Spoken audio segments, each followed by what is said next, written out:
Joining us now, our friend Caitlyn Becker, senior reporter for thedailymail.com.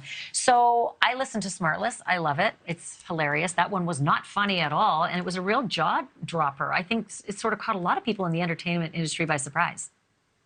It definitely did. Certainly the two other hosts on the podcast had no idea this had happened. But, me working in this industry for as long as I had, I was certainly aware that Kevin Bacon and Kyra Sedgwick were some of the, countless people who had lost millions of dollars at the hands of Bernie Madoff. But a lot of time has passed since then. So it was interesting to hear it get sort of trudged up again. And, ahead of the clip that you played, it was interesting when Sean Hayes had asked about it. He said, we can cut this if you don't want to talk about it, because as you mentioned, it's not something that a lot of people, particularly people in the public eye, want to admit that they were hoodwinked by a fraudster.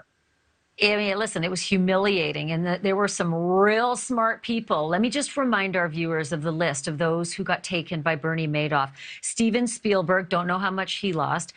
Sandy Koufax, don't know how much he lost. John Malkovich, $670,000.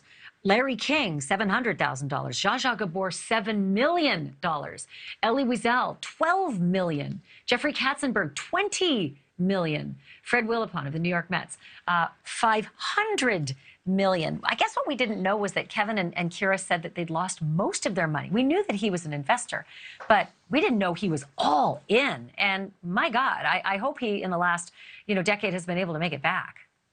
Yeah, it's such a terrifying prospect to think that you put essentially all your eggs in one basket. I think that's why they tell you not to do that. But he didn't give an exact number, but Kevin Bacon did intimate that it was a good majority of their savings. And that's petrifying. He did make it a point, though, to, as you said, be very gracious about the loss of that money. They are in a very different position than a lot of people who are not as well known. I mean, you're Kevin Bacon and you're Kyra Sedgwick. You're two very well known, very famous working actors who were still young enough to keep on working. So they had the benefit of being able to rebuild after that.